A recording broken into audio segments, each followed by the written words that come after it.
देखेंगे content providers. अभी तक डेटा परसिस्टेंस पे हम 2-3 चीज़ें देख चुके हैं। एक तो हमने शेयर्ड प्रेफरेंसेस देख लिया, एसक्यूएलाइट डेटाबेसेस देख लिया। अभी आज हम कंटेंट प्रोवाइडर्स देखेंगे। इसके बाद हम फाइल सिस्टम भी एक्सेस करना सीखेंगे। तो एक्चुअली कंटेंट प्रोवाइडर्स होता क्या है? जो लास्ट टाइम आपने देखा कि एक एप्लीकेशन डेटा कहाँ स्टोर कर सकती है, एसक्यूएलाइट डेटाबेस के अंदर स्टोर कर सकती है। पर अगर किसी और एप्लीकेशन को उस डेटाबेस से डेटा पिकअप करना है और उसके ऊपर कुछ काम करना है तो वो कैसे करेगी, है ना? जैसे फॉर एग्जांपल कॉन्टैक्ट्स एप्लीकेशन है, लेकिन अब जब हम कॉन्टैक्ट कोई नया ऐड करते हैं तो व्हाट्सएप के अंदर आप ऑटोमेटिकली अगर वो व्हाट्सएप पर रजिस्टर्ड होगा तो उसके अंदर दिख जाता है ना? या फिर एक्चुअली आप लोगों को कोई फोटो एडिटिंग के लिए ऐप बनानी है जिसके अंदर इमेज गैलरी से फोटो पिकअप करना है, या फिर एक्चुअली हो सकता है कि हमें टू डू लिस्ट में कोई कंटेंट उठाना है और रिमाइंडर की एप्लीकेशन हमको खुद को बनानी है। तो दो एप्लीकेशन एक दूसरे से इंटरैक्ट कर रही है। बेसिकली एक कंज्यूमर है, एक प्रोवाइडर है। तो जो कंज्यूमर है वो डेटा कहाँ से उठाती है? कंटेंट प्रोवाइडर, जो एप्लीकेशन ने कंटेंट प्रोवाइडर क्रिएट कर रखा है। तो हम इस एग्जांपल में देखेंगे कि जैसे कॉन्टेक्ट्स एप्लीकेशन है, उससे हम हमारी एप्लीकेशन क्रिएट करेंगे जिसके अंदर हम कॉन्टेक्ट्स पिकअप करके आएंगे। तो इसके अराउंड थियरी ऐसी है कि जैसे ये हमारी एक्टिविटी है, एक्टिविटी को एक्चुअली करना क्या पड़ेगा? विद इन दैट एक्टिविटी हम कंटेंट रिजॉल्वर का ऑब्जेक्ट बनाएंगे। वो ऑब्जेक्ट इन टर्न हमसे कुछ पैरामीटर्स मांगेगी। तो फर्स्ट पैरामीटर मांगेगी दैट इज URI। अब URI is going to be the unique for each content provider which are stored in your mobile phone.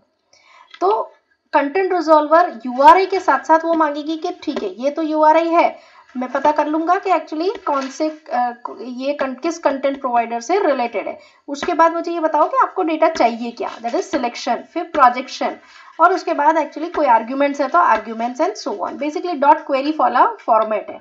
Content resolver बात करेगा कंटेंट प्रोवाइडर से। Content provider के पास सारी URI उसकी खुद की, एक्चुअली वो खुद कंटेंट प्रोवाइडर किससे रिकॉग्नाइज हो रहा है? एक URI से हो रहा है, और वो एक्चुअली डेटाबेस से कनेक्ट करके इन रिटर्न क्या करेगा? कंटेंट रिजॉल्वर को रिटर्न करेगा कर्सर, और कर्सर क्लास का ऑब्जेक्ट। और हमने पहले भी एसक्यूएलाइट में दिखाया कि कर्सर क्लास के ऑब्जेक्ट को हम प्रोसेस कर सकते हैं। और उस लास्ट टाइम हमने स्ट्रिंग बिल्डर में डेटा लेके डिस्प्ले किया था, इस बार भी हम इसी टाइप से कुछ लिख करके डिस्प्ले करवा लेंगे। मैं आपको एक डेमो जैसा देती हूँ तो आपको पता चलेगा कि हम करेंगे क्या। जैसे कि ये आप स्क्रीन पे अगर दिख रहा है तो ये कॉन्टेक्ट्स एप्लीकेशन के थ्रू ये डेटा लाए हुए। अब ये वर्चुअल डिवाइस है तो ऐसे तो डेटा ऐड होगा नहीं, तो हमें क्या करना पड़ेगा? बाय डिफॉल्ट तो आएगा नहीं, आपके पास भी होगा नहीं, तो या तो आप अपने फ़ोन में चलाएं या फिर जैसे कॉन्टेक्ट्स एप्लीकेशन है वहाँ एक दो डेटा डाल लें। जैसे यहाँ पे अगर मैं क्लिक करती हूँ, अब मैं न्यू ऐड कर लेती हूँ।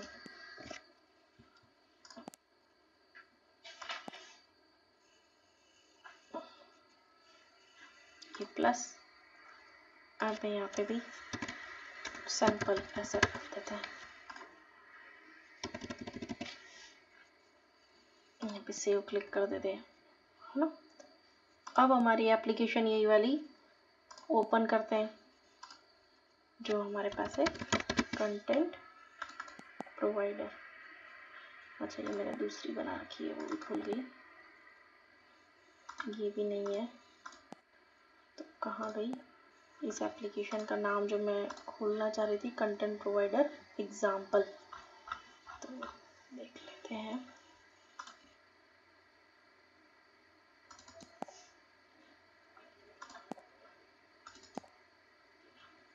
ये शायद कोई और ही है, तो content provider example, content provider example ये, लेकिन ये तो डेटा हमारे पास कम्युनिटी ये भी नहीं है। मैंने बहुत सारी बना रखी है इसीलिए एक्चुअली कंफ्यूजन हो रहा है। फिर से लॉन्च कर लेते हैं तो अपने आप ओपन हो जाएगी।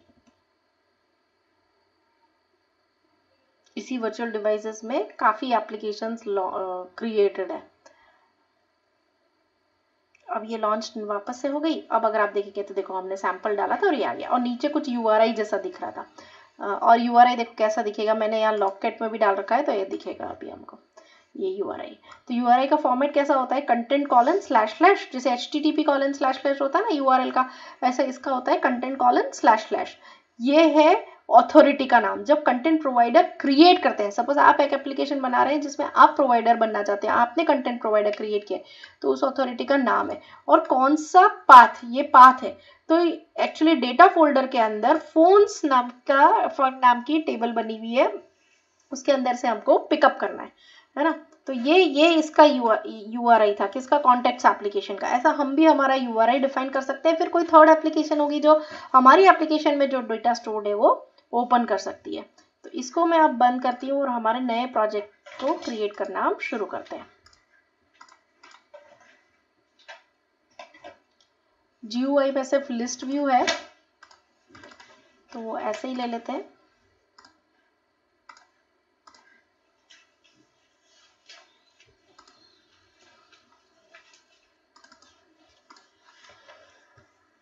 ये आप देख रहे हैं इसमें और कुछ नहीं है, आईडी और लिस्ट ही है। और लिस्ट व्यू मैं ऑलरेडी आपको करा चुकी हूँ पहले भी। तो ये लिस्ट, इसका नाम है आईडी लिस्ट। ऐसे ही जावा में अब बस अब इसको इसका ऑब्जेक्ट बना लेते हैं और फाइंड कर लेते हैं।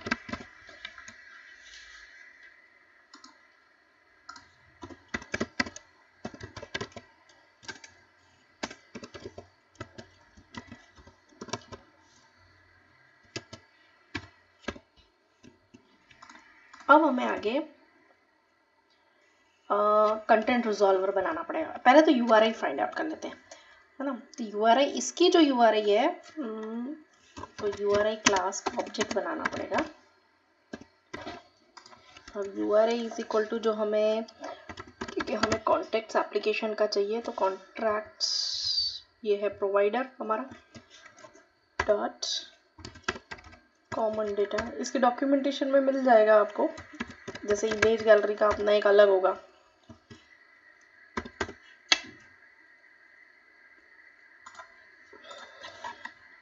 अब हमें URI मिल चुकी है। अब हमें चाहिए कंटेंट रिजॉल्वर, जैसे मैंने अभी आपको थियरी में भी बताया था। तो कंटेंट रिजॉल्वर का ऑब्जेक्ट अभी मैं बना लेती हूँ रिजॉल्वर।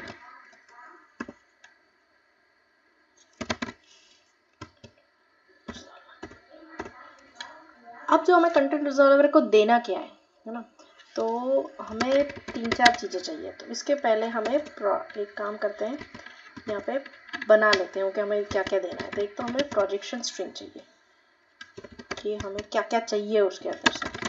तो न्यू स्ट्रिंग और ब्रैकेट, तो हमें 2 कॉलम्स चाहिए इस पर, जैसे कि contract dot common data kinds dot phone dot display name. बहुत सारी चीज़ें हैं इसके अंदर, कॉन्टेक्ट आईडी भी है, ईमेल आईडी वगैरह भी है, एड्रेस भी मिल सकता है। डिस्प्ले नेम ले लेते हैं और दूसरा हम ले लेते हैं नंबर।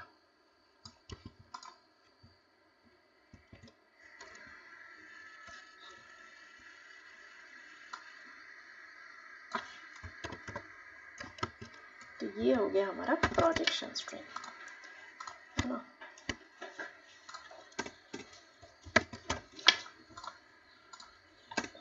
दो हो गई। अब हमें सिलेक्शन कि हमको कोई पर्टिकुलर वो चाहिए कि जैसे नेम एस से शुरू होते हुए चाहिए। अभी हम इनकी चॉइस नहीं रखेंगे, पहले तो हम पहले बना लेते हैं बेसिक एप्लीकेशंस, फिर उसके बाद आप लोग यहाँ चॉइस दे सकते हैं। बड़े कंपलसरी ये नहीं देंगे तो हमें नल तो एटलीस्ट प्रोवाइड करना पड़ेगा। Selection args is equal to null, string order is equal to null. अब ये हो गया। अब मुझे देना है ये जो रिजॉल्वर ऑब्जेक्ट बनाया था, तो रिजॉल्वर डॉट क्वेरी। ये क्वेरी हम पहले भी डेटाबेस यूज करते वक्त यूज कर चुके हैं, इसका फॉर्मेट थोड़ा अलग है। तो इसको सबसे पहले चाहिए URI, दूसरा चाहिए प्रोजेक्शन, तो दे देते हैं इसको। तीसरा चाहिए सिलेक्शन, ये दे देते हैं।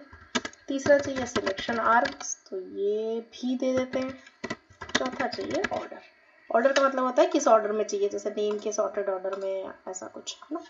अभी हम उस चक्कर में नहीं पड़ रहे हैं। अब ये रिटर्न क्या करेगा, तो ये कर्सर टाइप रिटर्न करेगा।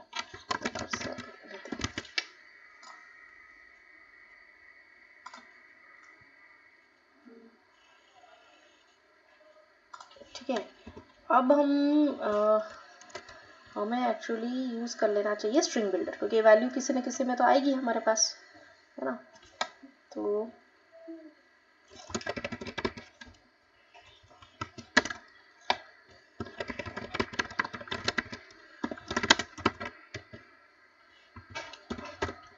ये ले लिया। ये हम सारी चीज़ें डेटाबेस में के अभी लास्ट वीडियो में ही कर चुके हैं। अगर ये ग्रेटर देन 0 है तो ही मुझे क्या करना है, मूव नेक्स्ट। जब तक मेरे पास वैल्यू आती रहे कर्सर डॉट मूव नेक्स्ट में,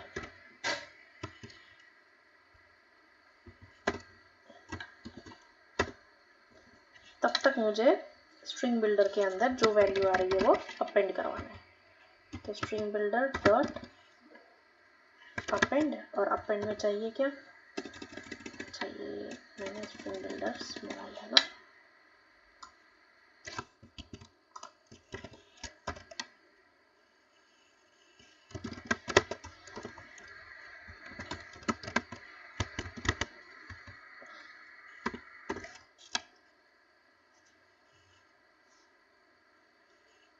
और स्ट्रिंग बिल्डर में ही अपेंड हम क्या करना चाह रहे हैं, cursor dot gate string. First वाले जो दो ही रिटर्न हो रहा है, 0 और 1। 0 में हमारे पास नेम आ रहा है और 1 में हमारे पास नंबर आ रहा है। तो डॉट गेट स्ट्रिंग, यहाँ पे 0 लिख देते हैं। ठीक है, अब हम एक न्यू लाइन डाल देते हैं। ये तो सिर्फ व्यवस्थित दिखने के लिए है सारी चीज़ें। इसको फिर हम लिस्ट व्यू में अगर डालना है तो हमें अडेप्टर भी यूज करना पड़ेगा। भी करते हैं डॉट अपेंड। ठीक है, अब ये सारी चीज़ें हमें कॉपी पेस्ट कर लेती हूँ क्योंकि हमें चाहिए फ़ोन के लिए। नेम तो आ गया, अब नंबर।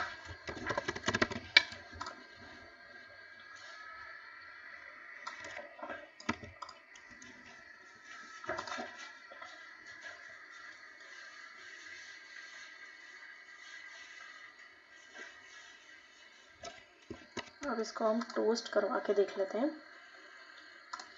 पहले तो इसमें हम लिख लेते हैं else toast dot make text get application context no record found. अगर नहीं है तो हमें ये मैसेज दे दे। और तो पहली बार जब आप एग्जीक्यूट करेंगे वर्चुअल डिवाइस पे, तो वैसे भी अगर आपने कॉन्टेक्ट्स एप्लीकेशन में के थ्रू अगर कोई कॉन्टेक्ट नहीं डाला है तो ये यूज़ करना पड़ेगा।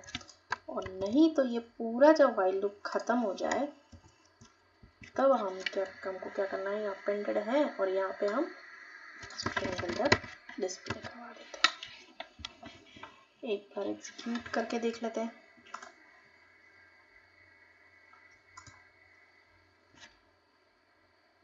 इसे एग्जीक्यूट तो हमने करा दिया है, बट अभी हमें पहले इसमें परमिशन भी लेनी पड़ेगी, तो उसको सेट करते हैं।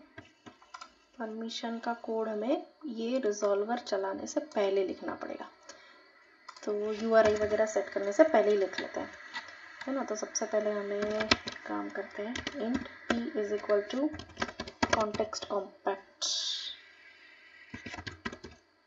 आप लोग काम करेंगे तो थोड़ा काफ़ी कुछ चीज़ें याद हो जाएगी, अदरवाइज काफ़ी क्लासेस एंड ऑब्जेक्ट्स का यूज़ करना पड़ता है। Context compat dot check self permission. अब हमें चाहिए, हमें किसकी परमिशन चेक करनी है, तो manifest dot permission dot read underscore contacts.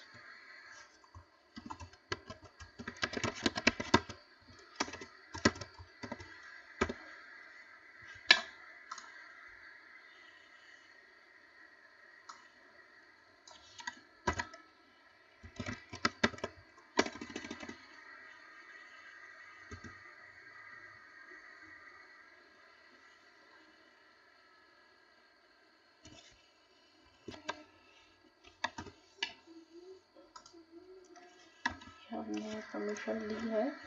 अगर ये परमिशन मिली कि नहीं मिली, उसके लिए हमें चेक करना पड़ेगा if p is not equal to package manager. ये हमें, इसकी एक मेथड है, और मेथड नहीं है कि एक्चुअली वेरिएबल है जो सेट होता है। और अगर ये p इसका जो रिटर्न वैल्यू है और परमिशन ग्रांटेड का वैल्यू है, ये दोनों सेम है, दैट मीन्स हमें परमिशन मिल चुकी है। अगर नहीं है तो हमें परमिशन लेनी पड़ेगी। तो activity compact dot request permissions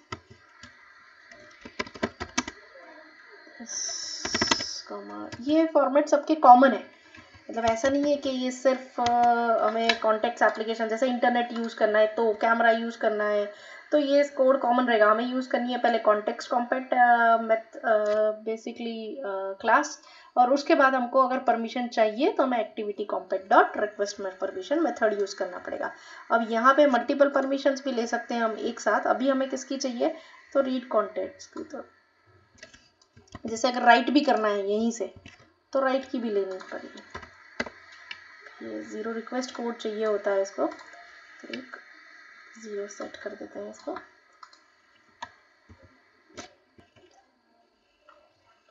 0 करने के बाद एक बार अगर परमिशन हमें मिल जाती है तो यहाँ पे हम टोस्ट कर देते हैं परमिशन ग्रांटेड।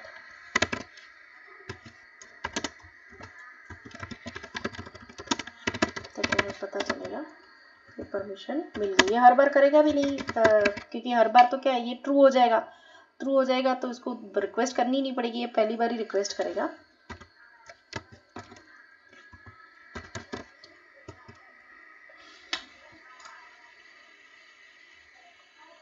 अब इसको एग्जीक्यूट करके देखते हैं, और अभी भी एग्जीक्यूट करके हम नहीं देख पाएंगे क्योंकि हमें क्या ये लिस्ट पे डिस्प्ले करवाना पड़ेगा, तभी तो टोस्ट भी दिखेगा। अब इसके लिए थोड़ा रास्ता फिर लंबा हो जाएगा हमारे लिए, तो हमें पहले लिस्ट डेटा जैसा बनाना पड़ेगा। बेसिकली कलेक्शन ऑफ स्ट्रिंग्स चाहिएगी हमें, एरे लिस्ट।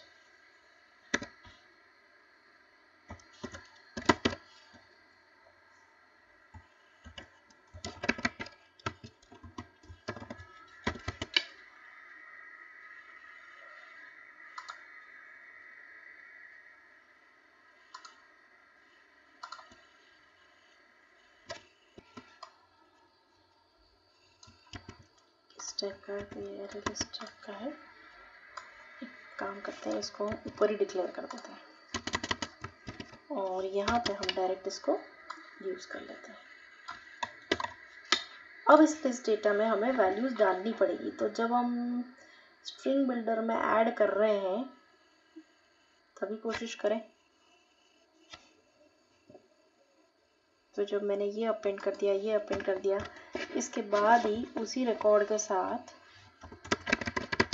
स्ट्रिंग नेम ले लेते हैं, और कर्सर में है ही हमारे पास कर्सर डॉट, और तरीके से बेसिकली हम ले लेते हैं, वैसे तो वो वैल्यू डाल ही सकते हैं। गेट कॉलम इंडेक्स, मैं आपको एक और तरीका बताती हूँ लेने का। गेट कॉलम इंडेक्स में हम contacts contract dot common data kinds dot phone dot, ये हमने ऊपर भी ले रखा था डिस्प्ले नेम,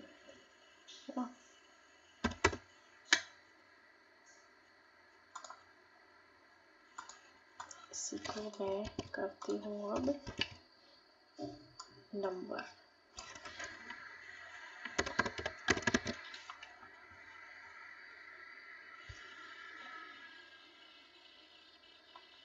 और यहाँ पे मुझे कन्वर्ट करना पड़ेगा कर्सर डॉट, पहले आएगा गेट स्ट्रिंग।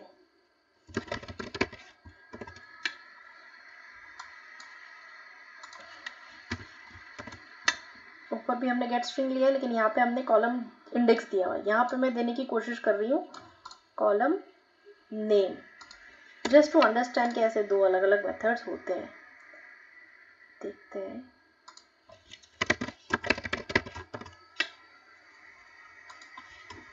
यहाँ पे हमें डॉट नंबर चाहिए ना,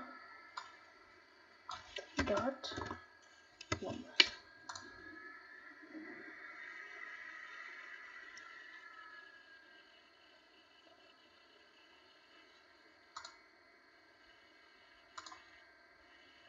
गेट कॉलम इंडेक्स, ओके, यहाँ पे फिर कर्सर डॉट लिखना पड़ेगा क्योंकि ये तो इसका मेथड है।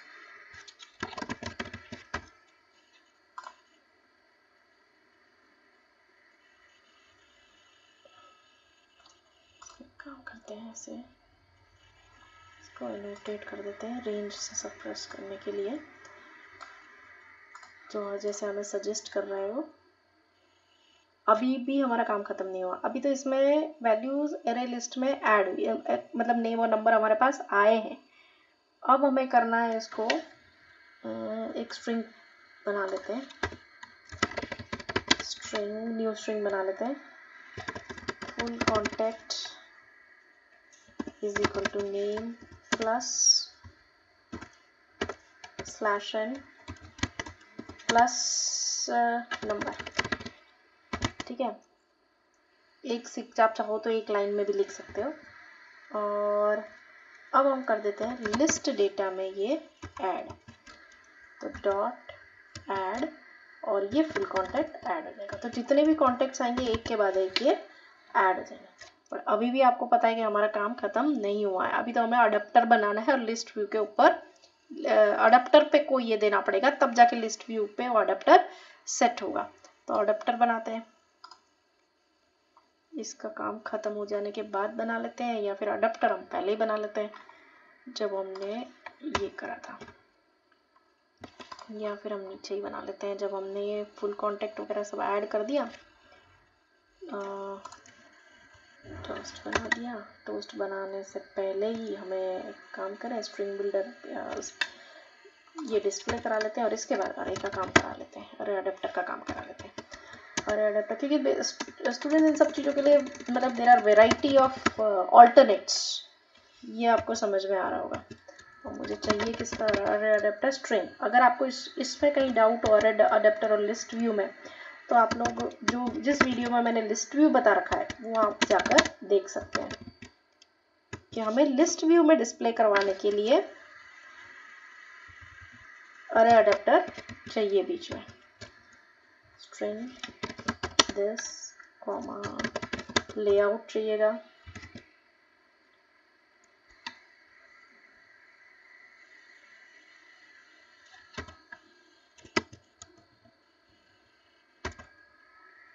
सिंपल वाला ले लेते हैं, सिंपल लिस्ट आइटम।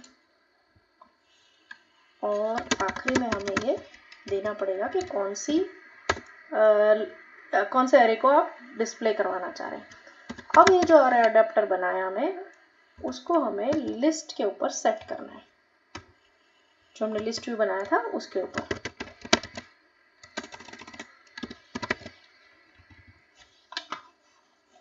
अब आई थिंक हमारा कोड कंप्लीट हुआ है, हमने क्वेरी फायर कर ली, परमिशन ले ली। Let us check now.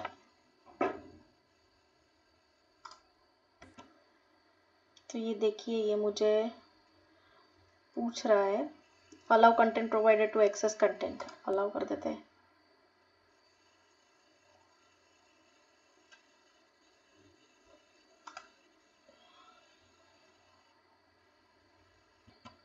तो देखिए अलाउ करने के बाद ये ऊपर भी आ चुका है और नीचे टोस्ट भी। अगली बार जब आप इसको एग्जीक्यूट करेंगे तो परमिशन नहीं मांगेगा। क्यों नहीं मांगेगा? क्योंकि उसने पहली बार ली है और ये वाली जो वैल्यू हमने जो मैच करने की कोशिश करी थी, ये जैसे ही उसको क्या मिलेगा, परमिशन ग्रांटेड मिलेगा, है ना। और बाकी आप देख सकते हैं यहाँ पे कॉन्टेक्ट्स लिस्ट आ चुके हैं। So this is how actually we can use content provider. तो इस वीडियो में मैंने ये बताया कि अगर कोई एप्लीकेशन में कंटेंट प्रोवाइडर है तो आप उसको कैसे यूआरआई के थ्रू डेटा ले सकते हैं और हमारा एप्लीकेशन जो है कंज्यूमर बन सकता है ना। So thank you so much. अब नेक्स्ट वीडियो में हम देखेंगे फाइल सिस्टम को एक्सेस करना।